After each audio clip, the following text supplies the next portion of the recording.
Hey guys, welcome to Safe Community Podcast. I'm Shanae Howard. This is Tommy Shelby. Hey. This is Ryan the Rat Robinson. Hi. Every week we get together and talk about video games and video game related stuff. Is there any news you guys want to share or any games that are coming out somewhat soon that you're excited about? No. Actually, well, it'll already be out by the time this posts. And I don't know why I'm excited for it, but I'm very excited for Nier Automata Game of the Orha edition. So that's in 2 days from today. I'll be picking that bad boy up. Don't give dates. It ruins the illusion. Yeah. So when does Doom Eternal come out? Never. Well, that's the one I want. Doom Eternal. You know what Doom is? I heard of it. I'm excited for Link's Awakening, which kind of plays into our topic today. Mm. I'm also excited about it. Yeah. Why are you excited about it, Shanae? Because I never played Link's Awakening originally, so. I guess I don't think I did. What did it originally come out on? Game Boy. You know Yeah, what no, I Game Boy didn't is? play it. DX was on Game Boy Color. And you can get it on your 3DS. So. Yeah. So. Yeah. Alright, so yeah, actually, speaking of our topic, today we're going to talk about remakes. What's wrong, Shanae? My brain rebooted. Sorry. It's alright. I said words and then just nothing for a second. We'll edit this out. We won't. Mm-hmm. I won't, if I'm being honest. So, do you want to start off the conversation, Tommy? Sure. Remakes. I like them a lot. And a lot of, Always? most of the time. Not always, but most of the time. I think at the beginning of this generation, a lot of people were bummed that we were getting a bunch of ports Mm-hmm. and a bunch of HD remasters Mm-hmm. and stuff like that. And I'm all for it. Remakes in particular. Mm-hmm. I don't know. I've said it before, I'll say it again. I think the best remake ever is the original Resident Evil remake for the GameCube. Agreed. I don't know why nobody ever brings it up, but that's a one-generation difference Mm-hmm. between the original game and the remake of that game. And for those to be one generation separated, And it is night and day. it is incredible. Yeah. Of course, then you have the definitive edition, which is the HD remaster of that. Yeah. But I think that remakes, regardless of quality, the concept of the remake is always fun to me. What about, is it so on the remake they add, say they add a lot of stuff, actual content in the game. Mm. Is it still a remake or is it just a... It's a remake. Yeah, especially if you're changing if you're adding or changing mechanics, then it's a remake. I think there's a difference between remaster Mm-hmm. and remake, right? Yeah. I just played through, last month, played through Onimusha Warlords, right? Mm-hmm. That's a remaster. It's the same exact game That came out up-resed. 15 years ago. That's it, Well, more than 15 years ago. Or The Last of Us remastered. It's the same game as on PS3, Mm-hmm. The cool thing about remasters, remasters for me have been that have given me the opportunity to play games that I missed out on originally. With The Last of Us, I didn't get to play that when it came out on PS3. Yeah. So when it came out on PS4, that gave me the opportunity, because I think that if that remaster hadn't happened, I don't know when or if I would have gotten around to playing that game. Right. And there's the weird middle ground, which is my favorite, where it is technically a remake. It's remade from the ground up, but it's almost the exact same game. Yeah. I like that about Shadow of the Colossus. Mm-hmm. I like that about this upcoming Link's Awakening. Because they use new assets for Shadow of the Colossus, but left Right. everything else intact, right? Right. And that's my favorite way that they do it. Final Fantasy VII Remake, while I am excited for it, I'd be much more excited if it was still fixed camera angles, still turn-based, Yeah. I would prefer that. Yeah. Obviously, the remakes that I've played the most are, the Kingdom Hearts Final Mixes. Yeah. And then, of course, the 1 point... And those are really more remasters than remakes. No. The Final Mixes add a lot of content, a lot of scenes. But the Kingdom But Hearts- it's still the same base game, though, is what I'm saying. Like, Yeah. Shadow of the Colossus added new things, but, like, it's still the same base game. Because Kingdom Hearts 2 added like almost like doubled the playtime of the game on the Final Mix. Okay. And I had like a bunch of secret bosses. When you went back to the worlds now, there was like a bunch of extra stuff. They added a difficulty to it. Mm-hmm. I don't know. That still sounds like a remaster to me. No. Because like the Because remasters do often add some accoutrements, yeah. you know. But like, is from the original to the final mix? Like, yes, they added like more hours of content. They add more bosses, or whatever. But are those mechanics still the same? Like, is the moment-to-moment gameplay still the same? Let's say like Crash Bandicoot Insane Trilogy or Spyro Reignited Trilogy, right? Those are the same hitboxes. It's identical wireframe. They've just redone the visuals of the game. Yeah. I would still consider that a remake and not a remaster because it's completely new assets. You know, had it just been an upscaled version of the same games, I would consider that a remaster. So are they using the same assets in the final mix, or are they upraising the visuals and then adding those extra hours of stuff? It's the same assets. Okay. It plays at a higher resolution, but it's the same assets. What do you think, Sinead? I think it's a remake just because like it's adding more to the story, adding new features, and adding a bunch of content as well as like with that content, Yeah. you're getting more of an idea of the world of what's happening. It adds like a whole nother layer because like Well, you're the expert, you know. Yeah. You've played infinitely more Kingdom Hearts than either of us has played. Sure. So. yeah. I'm trying to think, You like, played more Kingdom Hearts than me and Tom combined. yeah. While I'm stoked to play Resident Evil 2, I still would have preferred it had they done it the way that they did with the first Resident Evil. I can definitely see the appeal to that. But at the same time, I do like I see what they see. It's weird though, right? Because like the way that they went about it, as far as like the over-the-shoulder camera angle and the way that they've kind of like changed the way that combat works. Like, it's weird because it's like, those are things that you would do for what I think is a third-person shooter, right? Mm. But it's not. It's still very much it's still very much a survival horror game, and it is not that much of a shooter, especially considering the fact that considering how like the way that they treat ammo and the way that they treat like gunplay in that game. It's still very much a survival game, Yeah. and I think that they could have use those new assets that you have, right? Like, use those new character models and everything, but like the fixed camera angles, I don't think would take away from the game at all. So I think the fixed camera angles significantly add to the game. yeah, like that like yes, there is a suspense that a feeling of terror and dread that they're able to elicit with what they've done. Mm-hmm. But I just think that like Resident Evil 2 Remake is scary. Like, that game scares me, don't get me wrong. but Resident Evil 1 Remake was so much more effective, I think. Yeah. Like, in that way, just because of the way that they presented it, you know. That said, I think that what they did with Resident Evil 2, I think, was really. It seemed to me, it seemed like it was done to more align that game with kind of like modern sensibilities as far as. Oh, for sure. And don't get me wrong, super psyched about it. Yeah. Not trying to speak bad about it in any way, but like, I would have rather it been the same game. Yeah. Just better looking. Yeah, and that's just my personal opinion. There are some people who had gone out there and modded the camera angles into the game. Mm-hmm. I'd always meant to sit down and like look at footage of that just to see. But even things like fixed camera angle or not, pre-rendered backgrounds provide contextual visuals that could not work in a 3D space because assets don't allow for it. Yeah. Maybe that's something we'll see next generation. I doubt it. Yeah.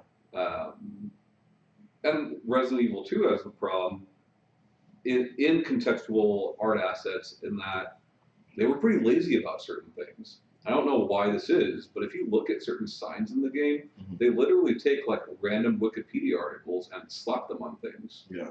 You know, what is that? Yeah. This is very strange. Especially And considering, even in the new one, I'm talking about the new one. yeah, especially You know. considering how much like time and effort went into that Right. development of that game. But like next time you're looking at a document in the game Mhm. and it shows the picture of the document in the background, Mhm. read the picture of the document. Okay. You know, like Maybe stuff that's like that. Maybe those Wikipedia articles like mean something to them. No, they don't. They'll be about like random products from like the 60s, stuff like that. Yeah, maybe it's something like special to the people who made the game. But it There's seems one- like, why do that though? There is a sign, I forget what the sign is for. It's something random, like a fucking hand washing sign or something like that. Mhm. And the actual fine text on it is about like adult diapers. It's like taken from an old ad. It's like, why do that? Yeah. Because they were lazy about it. Yeah. It seems that like if you're going to like, because I know that like showing the document in the background is something that they've always done. Right. Then they just assume no one's going to read it. And I guess they were right because until this moment, like I wasn't paying attention to it. Yeah. Because like all the text that I needed to read was in the foreground, but now I am, and now that game is ruined for me. No, and it shouldn't be, right? Like obviously a lot of work went into that game. Yeah. And it is far superior to many of the remakes we get. Yeah. But like little things like that, they bother me. Yeah. You know. I think that like it's weird, right? Because like I think that when you look at the game, right? Like there almost isn't that like a lot of what makes Resident Evil 2 Remake Resident Evil 2 is the inclusion of Leon and Claire, and then the police station, right? Mm-hmm. But outside of that, like it could have been a totally different Resident Evil game. Yeah. And I think that there are very few things in Resident Evil 2 Remake that make it Resident Evil 2. Don't get me wrong, like I mean the overall lore is intact. Yeah. I mean there are some narrative changes here and there, but like overall, like a lot of stuff happens the same. But like same thing with Remake 1. Yeah. Like they completely added a lot of stuff to that. But everything that they added gave context to stuff that was just missing from the original game. Yeah. You know. Yeah. A lot of like most of the puzzles in Resident Evil 2 Remake are different from Resident Evil 2. Mm-hmm. Naturally the keys that are different shapes are still there, but like none of the puzzles. Well, no, there is one puzzle that was present in Resident Evil 2. It's in the library with moving bookshelves or whatever. But all the puzzles in Resident Evil 2 Remake are completely different from the original game. Yeah. And not necessarily like in the way that they work, because there are some there are some puzzles in Resident Evil 2 that involve statues and getting medallions or whatever out of statues or whatever. But Resident Evil 2 had more of push this statue onto this space to make this thing pop out. Whereas like a lot of more of Resident Evil 2's puzzles have to do with like actually directly manipulating certain things. Mm-hmm. Like there's a puzzle late in the game where you're mixing chemicals and you have to do it in a very specific way, and you're like balancing the mixture or whatever. And that's something that I think that even if it had been in Resident Evil 2, would have been completely automated. Like you would just like take this thing and put it here, and then the machine's gonna do the thing, and then you grab the item out of the thing. Whereas like in Resident Evil 2, you're mixing them and like manually and stuff like that. And I think that Resident Evil 2 relegates a lot of tasks to the player that would have been automated the first time around. And I don't know if I think that probably has more to do with limitation of the technology 20 years ago. Right. But a lot of the puzzles in Resident Evil 2 were like push this thing into this spot so that you'll get the the black bars, and then you'll see something pop out of a socket, and then you go pick that thing up. I think like that kind of makes me think of like my favorite thing with these remakes that are nearly identical to the source material is when they just do small quality of life updates. Yeah. Like being able to use regular analog stick instead of tank controls in the first Resident Evil, right? Sure. Or having more traditional controls in Shadow of the Colossus. While I still prefer those old controls, that was a big point of contention in those old games. Can I say something about those controls? Is this like I feel like people like criticize them a lot, but like if you just stop and think about them for a second, they make sense. They do. But like it's smart for them to change that, right? And they still give you the option to play the old way. Yeah. Much like with Link's Awakening, even though this has not been confirmed, I guarantee that they're going to have fixed that inventory system. Guarantee it, and that's going to be great. Yeah, like, sorry, hand marks again. They added, like, skipping the cutscenes that we didn't have before, and then... I think that's an important change. Yeah. And, yeah, no, 100%, because there's only so many times that you can listen to, like, when you fail at defeating a boss, and then you can listen to the like you don't monologue want to have again. to do that, like, over and over again. Yeah, and you did. You had to, and it was terrible. Also, like, there were certain, like, collectible items that you had to collect at a certain time, because, like, after, like, a boss battle or something happened, that it wouldn't be there anymore. Yeah. I could be wrong, but I was told that Kingdom Hearts 3, you had to watch the cutscenes. Kingdom Hearts 3, you didn't have to. No? Okay. I mean, you should have, because, like, there's a lot of story. Sure, but yeah. you can skip them. I almost accidentally did that on one of them, and I was like, no, I'm just pausing. But yeah, like little quality of life things like that I like a lot. I like when there's like small gameplay tweaks, right? Mm-hmm. The remake of Ocarina of Time, and I didn't play the remake of Majora's Mask, but I assume it probably has the same thing, where it had those weird little like Sheikah statues. Mm-hmm. So like, because when did that game come out? 2014, maybe 2013, something like that for 3DS. I think it was 2014. For somebody new to that game, in the original version, it's not immediately apparent what you need to be doing sometimes, and that stuff, like, it just kind of points you in the right direction. It doesn't do anything for you. Yeah. So I like stuff like that. Going back to Resident Evil 2, like, something I noticed is that the way that inventory works, like, a lot of people like the way inventory worked in Resident Evil 4, like, because there's like that weird little puzzle, whatever. But like the inventory system they took it from the. It's weird to see them like take the inventory system from a later game and then insert it to what is canonically an earlier game in the series. Yeah. Because basically the Resident Evil 2 is using the inventory system for Resident Evil 7, right? Which it was weird because it was weird. It was a weird feeling to see something and be like, have that be familiar. It's like, well, this is familiar, but it's from a later game. And that's kind of strange, but like, it also works better. Yeah, I think. I'm surprised you didn't mention this, but maybe it's not like really considered a remake. What about? Because I never played them, so like Doom, like the new and the old one. Is that like a remake, or is that just like a rebranding of like reimagining? It's that. So then you go to the territory of reboots, right? Like I think God of War with like the new franchise. So God of War is a sequel. It's a sequel. Yeah. It's But it's the same name. God of War is a weird thing, right? Because it's a sequel that is packaged as a reboot. Yeah. Okay. Because they want people that haven't played God of War to buy it. Because if you slap a number 4 on there, then you're excluding people. Yeah, you have a large number of people who just aren't going to play it because it's like, well, you need to play God of Wars 1 through 3. Yeah. Whereas God of War 2017, 2018, new God of War. Like there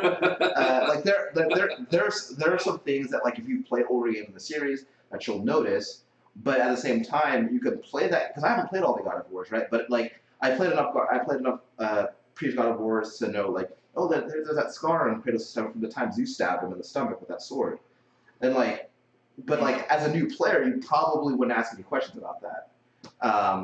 And so like that God of War is kind of like it's kind of one of those games where it saddles the line in a bit in a way. Whereas Doom 2016, that's very much a reboot. Like let's just restart the mythology of the Doom Slayer, right? Like he's not like now we're gonna make him this like supernatural like crazy man who just kills demons. Well, it's in the name, right? Now he's Doom Slayer. Yeah. He wasn't Doom Slayer before. Yeah. He's Doom Guy. Yeah. Doom guy.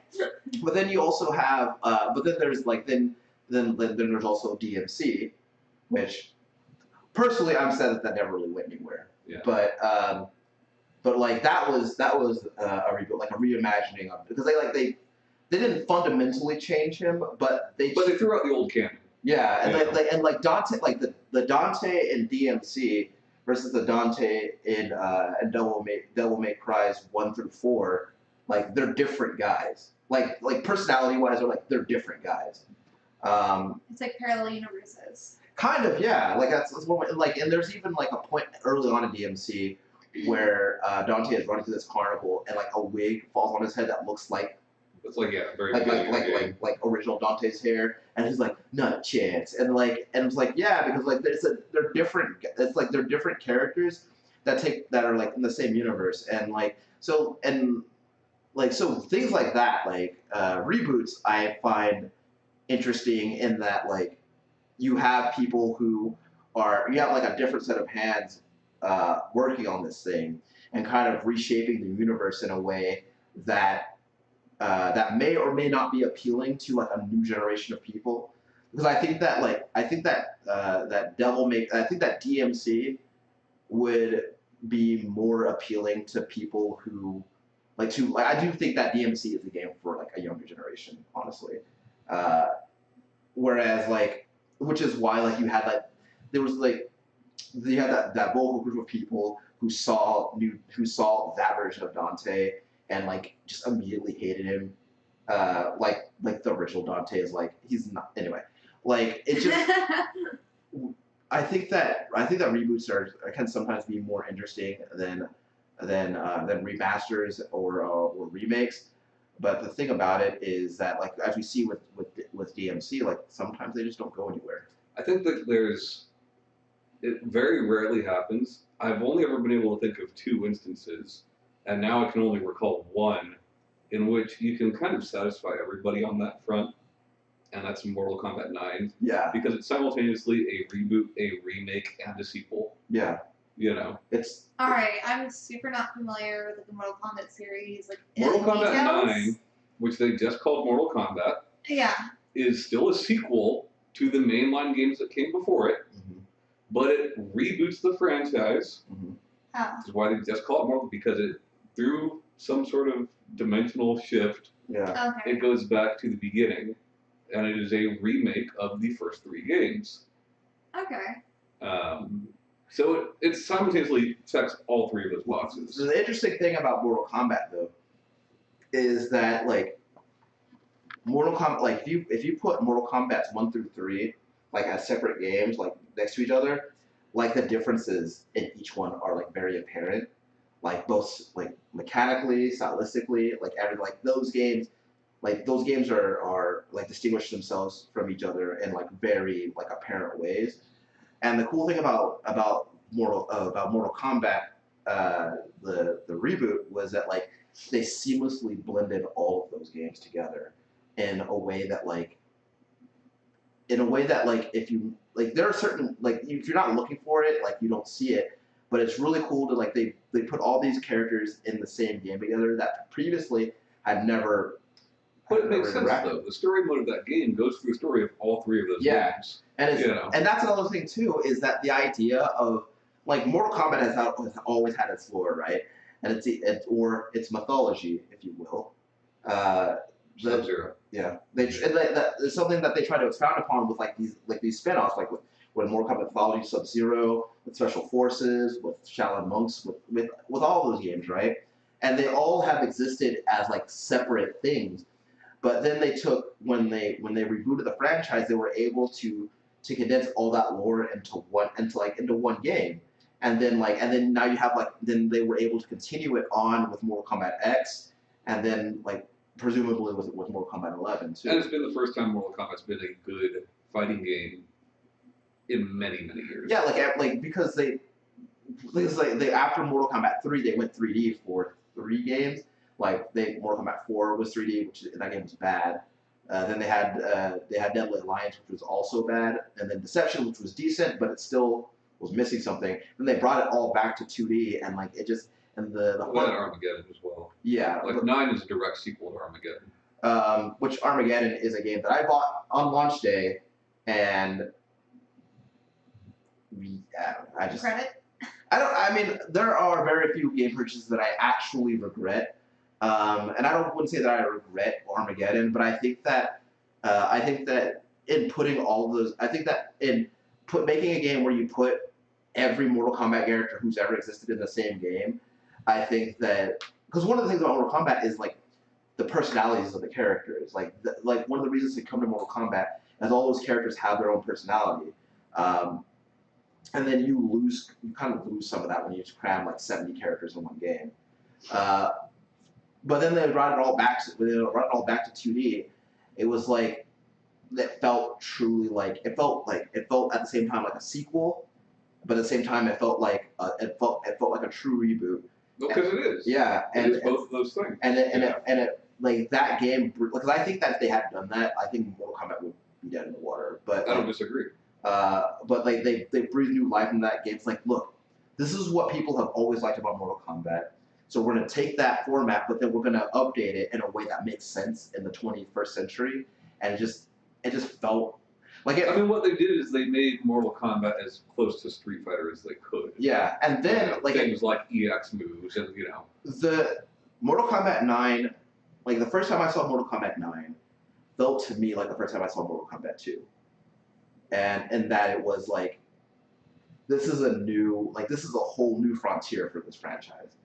And there aren't a lot of games who can, one, do a reboot and a sequel in the same game, and also make it feel like that franchise is actually really going somewhere. Well, they're still going off that, right? Injustice 2 and Mortal Kombat 11, they owe everything they have to that game. Yeah. It's in their DNA. Yeah. Know? But yeah, I don't know. What do you think about remakes or remasters that add significant things like Persona 4 Golden or Catherine Full Body? Catherine Full Body is adding a whole another character that's going to completely change the story of that game. Yeah. I'm obviously already for it. I mean, I already talked about it a little with Kingdom Hearts. I shouldn't say I'm all for it with every game. No. Because I think that, not that I can think of a lot of remakes that I have played, or that really would add anything to the conversation that we already haven't touched upon. Yeah. But I think adding more content. It just occurred to me both of those are Persona team. Also, sorry. Yeah. Well, I think as far as adding content and with a remake, I think that it gives it more of a reason for me to play the remake. Well, it's not just adding content though, right? It's changing the I haven't played it, so I could be wrong, but it seems like you got Catherine and you add Red. That's probably going to change a lot of that game. Well, yeah, because the whole basis of Catherine was Vincent balancing his life between these two Catherines. Right.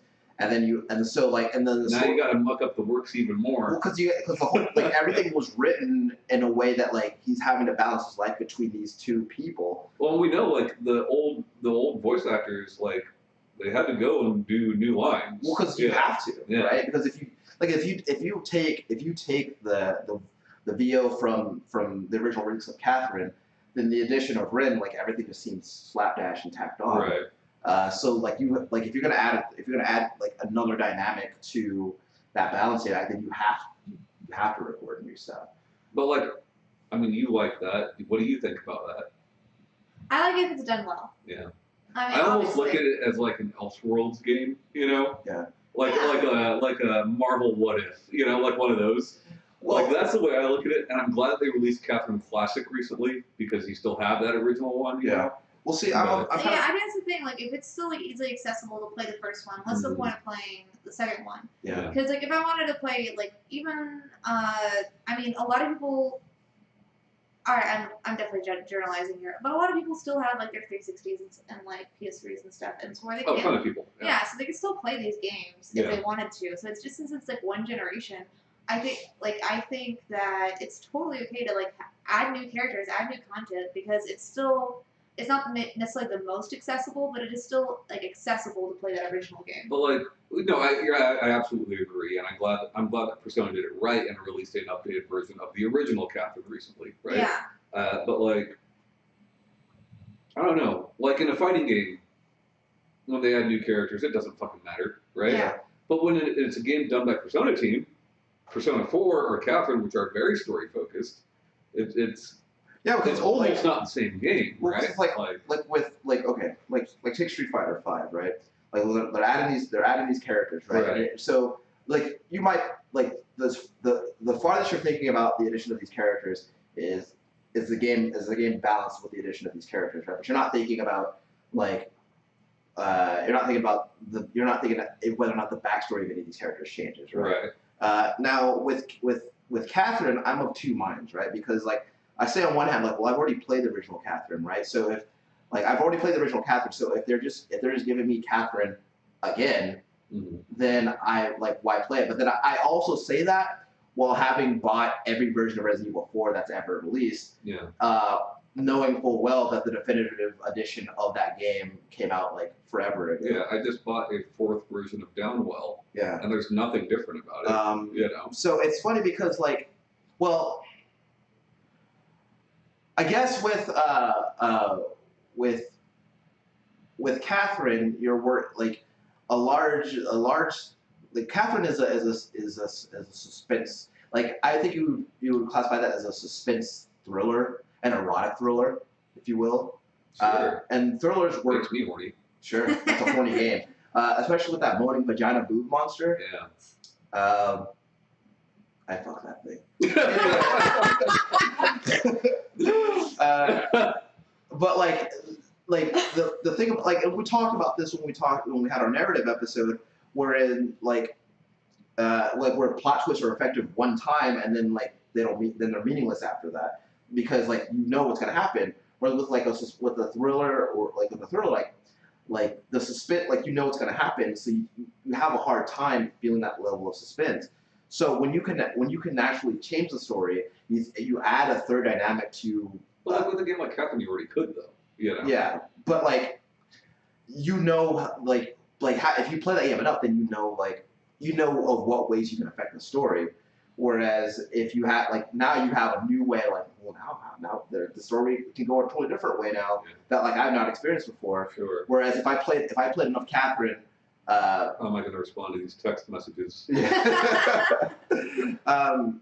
You know, so like that is like adding that gives me incentive to go back and like to revisit that game or that story rather. Whereas you know, I'm the opposite. Like Catherine Classic was Shadow Drop, and I bought it that minute. Yeah. Same game. Yeah. I'm down for that. You know, if it's a game I like enough. Well, again, like that's why I've bought Resident Evil 4 so many times, right? Because like in my opinion, the best version of Resident Evil, Resident Evil 4, like the best version of Resident Evil 4 came out on the PS2. Because it was Resident Evil 4 on the GameCube, but they added the Ada Wong stuff. I think most people would argue Wii is the best version. Yeah, I was like, I had the most fun on Wii. Well, anyway, but like, what my point is that like the best version of that game has already happened over a decade ago, but that game's going to continue to come out, and I'm going to continue to buy it on every platform that I own just because like, I like that game that much. Whereas I guess like I like Catherine a lot. But I don't have that affinity for Catherine that would draw me to buy that game more. Well, than you're once. not that big into puzzle games in general. Yeah. Sure, and so like I don't like I like the time I spent with Catherine 7 years ago, but like I don't have the affinity for it that would draw me to buy it again if they weren't making some changes to it. Yeah. Do you think that there's like anything that like really lends itself well to like being like remade? Yeah, I think like nearly anything from the 8-bit or 16-bit era Remake NHL '94. I mean, they kind of have, right? Like any NHL game you buy now will give you, and it says in the game NHL '94 Yeah. controls. Yeah. You know. Yeah. But like think about the games that have been remade from that generation, right? From those older generations. Games like Super Mario All Stars, which is fucking 4 games, right? Remade wonderfully, and or think about like Kirby's Nightmare in Dreamland, which is a remake of Kirby's Adventure. Right. They're just like they're phenomenal. They're beautiful, and I can't imagine that the development time on those games was very long. So it's probably cost effective for the developer and the publisher of those games. Yeah. And the gameplay of those games, not all of them, but many of them, remain unmatched. Yeah. Well, I'm also one of the people who, but I don't know like how large, I don't know how many people agree with me. I'm one of the people who prefers Atlus's remake of River City Ransom to the original. Yeah, you're one of very few people that prefer that. And I just like, and like, I don't know, I just like it a lot. Yeah. And don't get me wrong, it's like, if you told me original Resident Evil, I keep saying Resident Evil, if you told me, Resident Evil Ransom. Raccoon City Ransom. I play it, I would play it. But if you told me that, like, okay, you can either have original River City Ransom or nothing, then of course I'll take it, right? But, sure. There's different balancing mechanics from River City Ransom EX that I liked that just aren't there in the original version, which, like, understandably so. But like, it just made it a more satisfying way to play a game that I already loved. But at the same time, like, I could just as easily have a good time playing the original release of that game. Yeah, for sure. Yeah, I'd love to see that stuff, like that generation specifically, or like, I mean, I guess you can go in a bit older, like with Night Dive Studios. I know a lot of people are like down on them because of everything going on with System Shock, but like, they made those Turok games so much more fun than they ever were on Nintendo 64. See, here's the thing: is that like they made those games games like Turok, Turok 2, Perfect Dark, all those games, like they pushed that hardware to its limit, and as a result, they didn't always run great. But then the Night Dive release of Turok 2, it runs like a fucking dream. Yeah, and I would call that more of a remaster than a remake. Sure. But like, sure, visually it looks how you remember it, but how you remember it is not how it looked. Yeah. Yeah. And having this modern day controls, makes it much like better. even if they kept the visuals, I say this, but I haven't looked at the original Turok 2 in a while. Yeah. But I feel like even if they kept the visuals from the original version of Turok 2 and just optimized it, because my problem with Turok 2 and my problem with Perfect Dark was that like there were points at which there was a lot of shit going on the screen and the game didn't always run so great. Yeah. And so being able to, like, I played Turok 2 at your house a few times, and like just being able to having that game at a steady frame rate and also the inclusion of being able to play it with a mouse and keyboard right. made it, that game runs the way that game plays and runs that like it was. I feel like it was intended. Yeah, and then like on that, from the same generation, really, I would love to see id, and I know that they're like working on Doom Eternal and they're working on Rage 2 with their names on it, but they're not really working on it. Yeah. I would love to see them do a remake of the first Quake. Sure. Oh, absolutely. Especially after that texture pack you put, like you got. Yeah, Quake Epsilon. Yeah. Really good. A remake of Quake 1. Yeah. Because what a lot of people don't seem to understand is like from Quake 2 on is like completely different universe than Quake 1. Mm-hmm.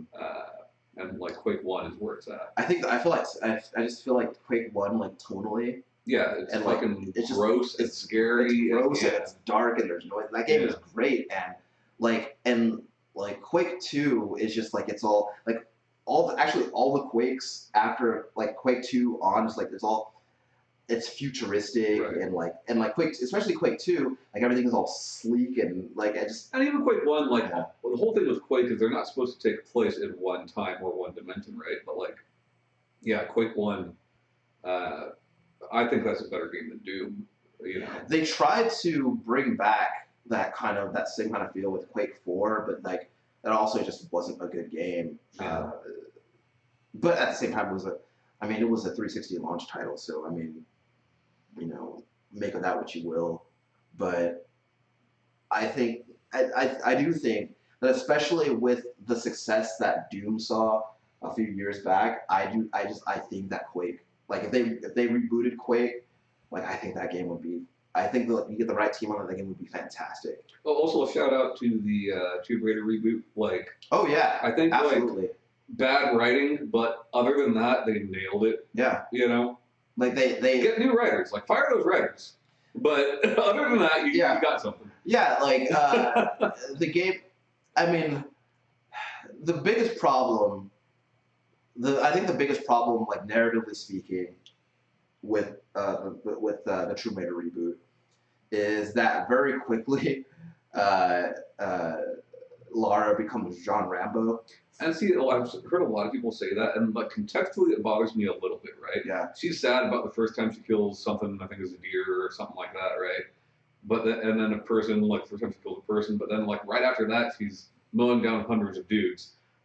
So contextually, that bothers me a little bit. What bothers me more is like the story is not interesting, and I don't care about any of those characters. And that's it's funny because Not even Lara Croft No. herself. No, because it's but funny because like, the gameplay and the way it looks is so great. Yeah, it's funny because, like, narratively speaking, the entire reason for that game to exist is to make you care about Lara as a character, and give you more insight. Because, like, if you look at the Tomb Raiders before that game, like she's already established in like as a Tomb Raider and as a badass, and like she's doing flips and like I don't know where she learned all that shit, but like because the origin story leads you to believe that she doesn't know how to do that shit.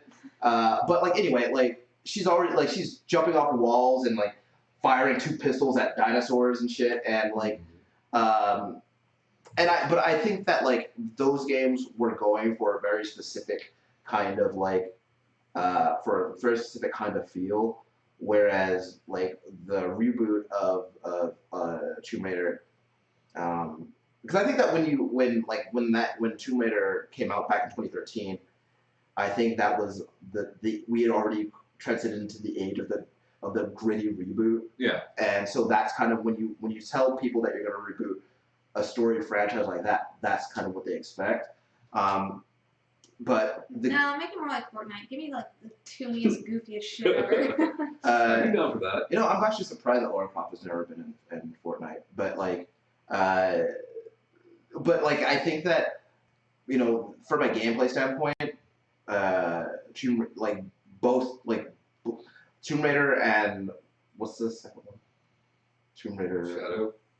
Was it? Well, there's Shadow. Rise of the Tomb Raider. Yeah. I think that both those games, like from a gameplay standpoint, fantastic. Yeah. What they're going for, mechanically speaking, like they do very, very well. And if you can make me also care about those characters while also giving me that game, I would love it. That's another thing. Gears of War. I think like your studio is now called the Coalition, so it would seem for the foreseeable future you are making Gears of War games. Yeah. And we know that they're working on the next one already, which is tied into Gears of War already. But like, I feel like Gears of War could do with a reboot. Yeah, absolutely. Would you want a goofy toony shit? No, I want to do what like Gears of War was originally intended to be or feel like Band of Brothers, and it does not. They missed the mark so it much. does not feel that way. Yeah. I feel like if they went with that original concept, Gears of War could be something really cool. And don't get me wrong, Gears of War was something really cool. Yeah. It's not anymore. Yeah. Back to the fucking basics, you know, like. Yeah, like especially because we've joked about this many times. Like they really, really wanted us to like Dom. I like Dom. You don't like Dom? I'm indifferent to Dom. I'm indifferent to all of those guys, and that's the whole thing. Like if you're going for a Band of Brothers experience, but then I'm also indifferent to everybody on screen. And his wife died. I know that I should be more sensitive to that. Well, to be fair, she didn't die. He killed her. But still dying Yeah, she did Yeah. die when he I killed her. was like, He killed her to death. with that gun. Yeah. You know, That giant gun. yeah. So like, as was like said in like previous like episodes, I have not played the Gears of War series. It's one of those series You that should just like really do passed that. me. So like hearing y'all talk about that series, every time y'all do talk about it, I don't know who Dom is. I love that first game. Love it. well, like, Does he really kill his wife with a giant gun? I mean, it's big.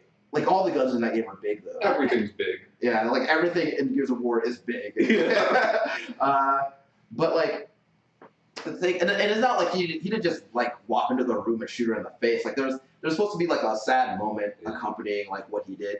But, like, to my point, but that, again, that's to my point where, like, I saw that and I didn't feel anything. Yeah. And Did you? it's, Did you cry? No, I didn't cry. Did I you feel laughed. something? because, like, I laughed because like a bunch of the kids that I used to play 360 with thought it was like some really deep moment.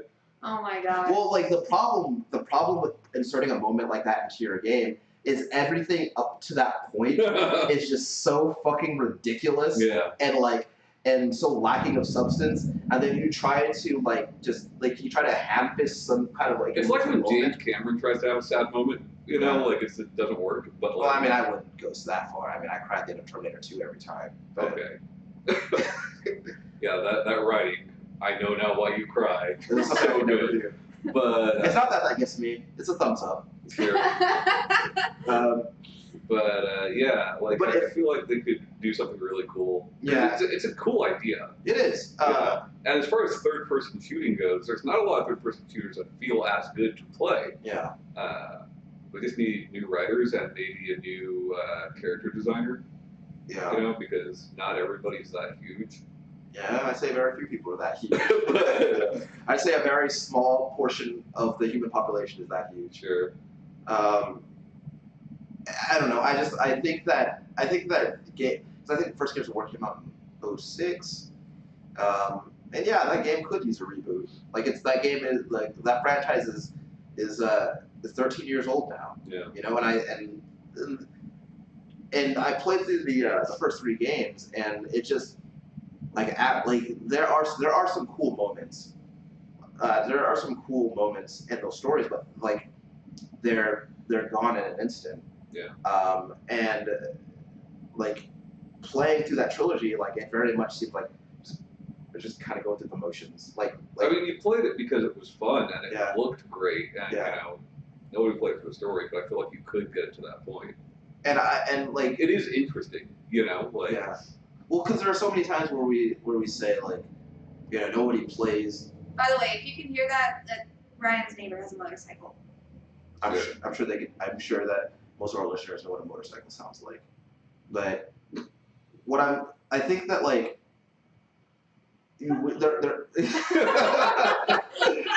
I think that there are a lot of times where we say nobody plays blank for the story, and but there are people who wrote the story for like somebody sat down and wrote a story for a reason, right. and you know, like you say, like nobody plays this for the story, and well, like why not? And it's because in each of those instances, it's because the story is not very good. Yeah, I just feel like Gears of War is in that same boat as like Uncharted or The Last of Us or like whatever. Where like the gameplay is good enough Mm-hmm. and the potential is there to have a good story alongside that. Yeah.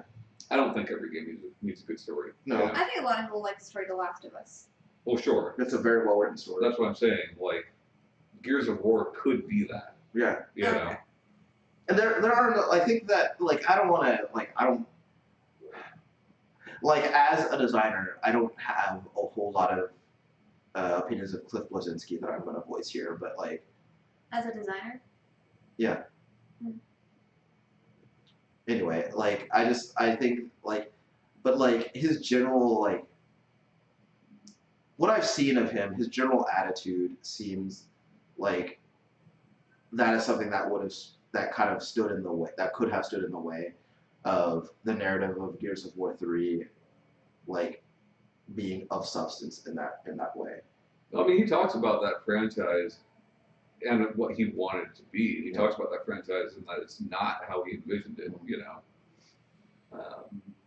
Even though it made him a lot of fucking money, Yeah, it's not exactly what he wanted, you know. but it just like it came out at a time where, like, I remember when I first saw the announcement of Gears of War, and I saw like I remember seeing Marcus, and like, but at that point it was like a blank slate. It was like, as a consumer, like I don't know anything that was going on Right. in the behind the scenes, but I looked at it and I was like, and I thought to myself, I was like, that could be something. Mhm. Like that could be like a new character that I'm really into.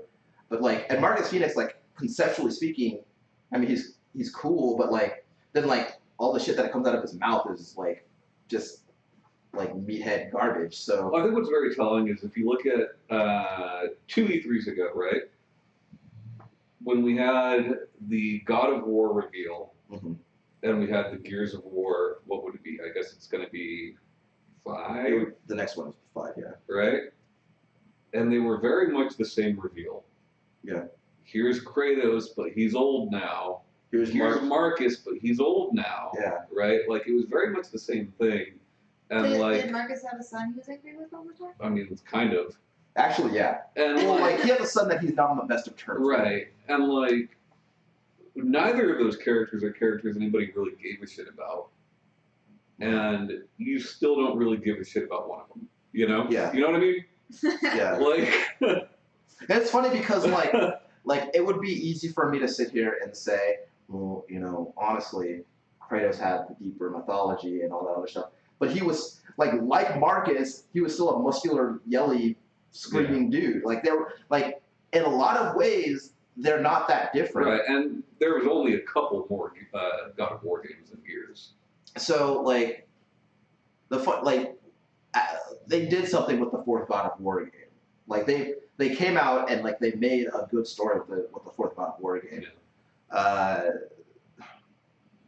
Not so much with the fourth Gears of War game though. Exactly my point. But at the same time, again, the fourth God of War game was still very much, it was still a reboot or still a sequel, but it was wrapped like a reboot, right? It was accessible in the way that a reboot is. So is Gears though, you know.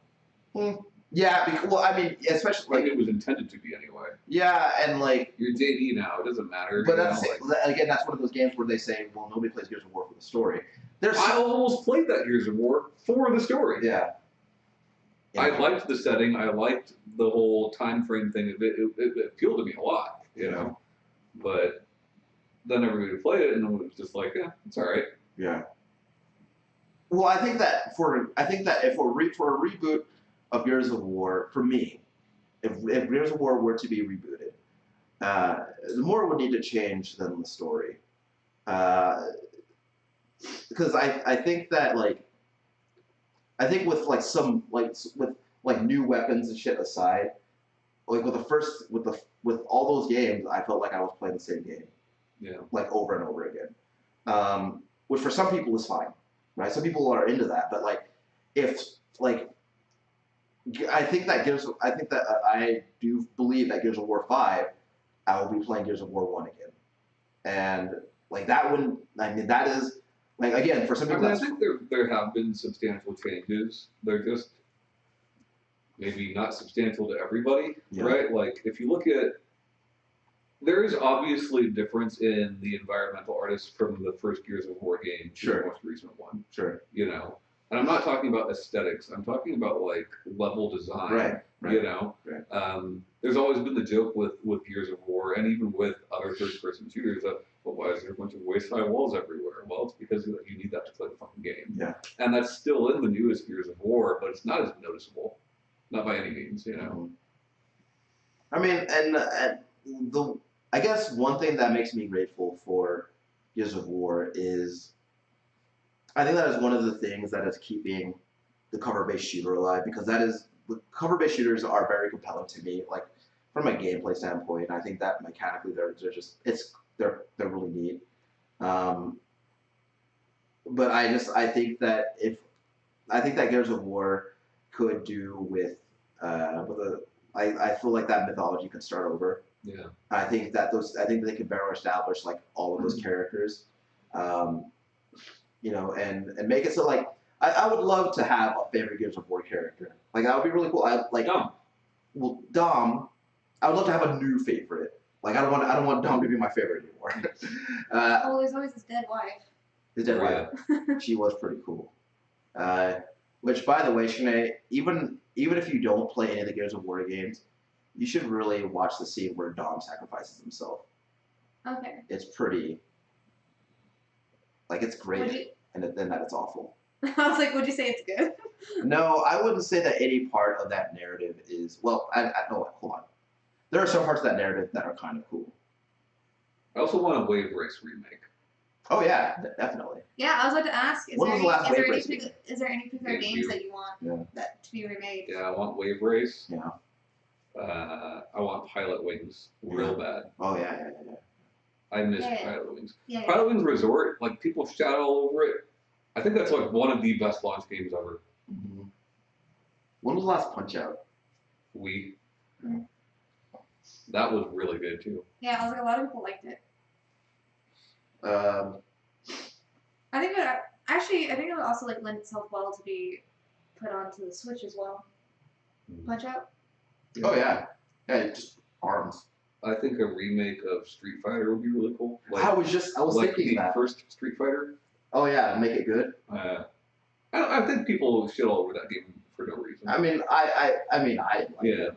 Yeah, but like I think at the time, had you played it at the time and compared it to other fighting games at the time, fighting games before Street Fighter 2, it was not that bad, Yeah, but like that sounds like a low bar though.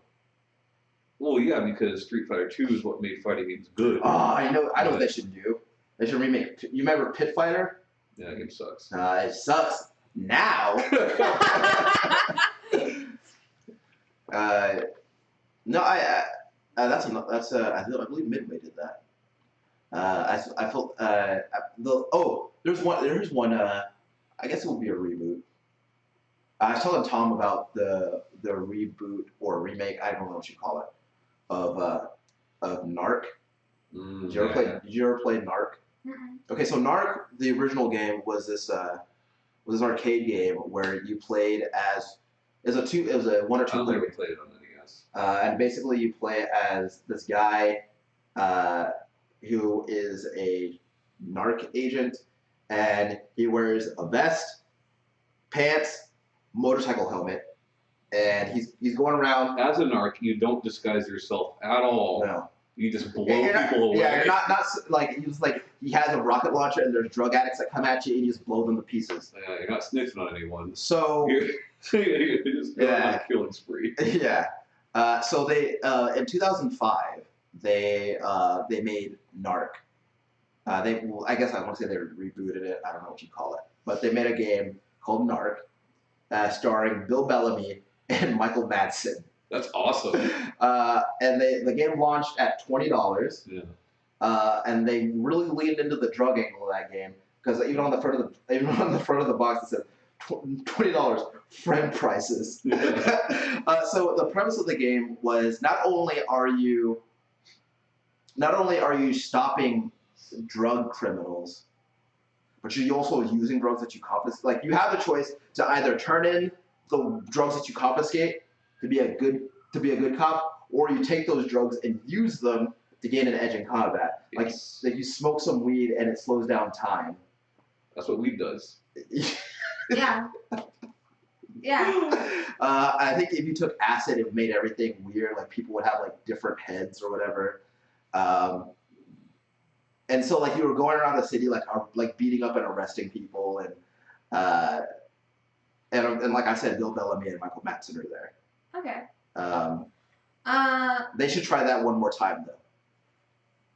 I really would like. I know there's Knights of the Republic online, but I really like the KOTOR 1 and 2. Well, the online one is the Old Republic. Yeah. The Old Republic, yeah. Yeah. I would like those to be remade. That would be cool. Like, there's a lot of those like, even like small characters that are just like quest givers that I felt like were really interesting, and I don't know. I also They should do that actually. BioWare needs a home run. Yeah, I don't know. I wonder what EA wants to do with Star Wars next. Well, they only got a couple years left to do it. Yeah, they like the projects canceling projects and then releasing, and then like the whole thing with Battlefront 2, and I don't know. I would love I would love a good Star Wars game, but like I don't know. I don't foresee it. I don't foresee it happening anytime in the near future. No, but I would like it. Yeah, I do think that a remake of Knights of the Old Republic, of either Knights of the Old Republic game would be cool. I feel like I heard about either a sequel or a remake / remaster of Jade Empire recently. That's news to me. Yeah, but yeah. So you guys ready for a game? Yeah, but hurry up because I gotta pee. I do too. So. Oh, if you're gonna pee in this. Alright, so this game is called Time Crisis. I thought it was called Pro Choice. Yeah, we can't call it Time Crisis. Oh. That's copyrighted, Shanae. Okay, we're Namco owns that. We're calling it Pro Choice, I guess. I don't know. Yeah. Premise of the game basically is I'm gonna name games and give you multiple choices for the years. I feel like Pro Choice is a really good idea. And hopefully. So you're gonna tell us games, and you would have choices to we choose the answer. That is the year the game came out. Yes. Okay. So BioShock. 2006. A 2005, B 2004, C 2007. C. Correct. Both of you. Also, I know I said that I would have a board next week, but I meant in real life next week, not posting next week. Oh. You said it would be on the screen, is what you said. Yeah. Okay. You said you put that in. You there. promised actually. Yeah. On tape. So the year StarCraft came out. Oof.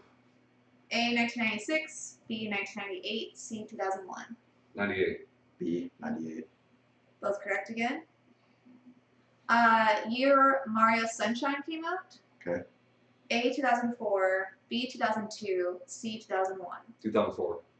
B. It is B. Which was what? 2002. Okay. And then year original Mega Man came out. A I'll start this one. 1987, B 1990, C 1989. 1989. A. It is A. Damn. 1987. December 17th. Cool. So yeah. I got slaughtered there. I got S rank on that one. You did. So that was Pro-Choice Time Crisis? Don't call it Time Crisis, you're gonna get sued. They should also remake Excite Bike in the style of Trials. I was just thinking about, like, when we were watching stuff about Trials, I was like, man, Time Crisis, not Time Crisis. Excite Bike obviously served as a inspiration for this. Yeah, I love Trials. Yeah. I'm fine without Excite Bike existing, but like they've tried with that series, you know? Yeah. They did the stupid Excite truck and the Excite bots and all that shit. Like, Yeah. go back. Yeah, just go back. All right. So yeah, if you want to tell us about your like favorite remakes, or if you have like games that you want to be remade, you can let us know on our Discord, Twitter, Final Instagram, Fantasy VI. Facebook, or just say it as I'm talking. Or Tactics. Or Remake Mischief Makers. Final Fantasy: The Spirits Within. You can find us on any You of don't need to the remake that. That's any of the perfect. podcast apps or your YouTubes. But yeah, thanks for joining us. Bye, guys. Bye. Bye.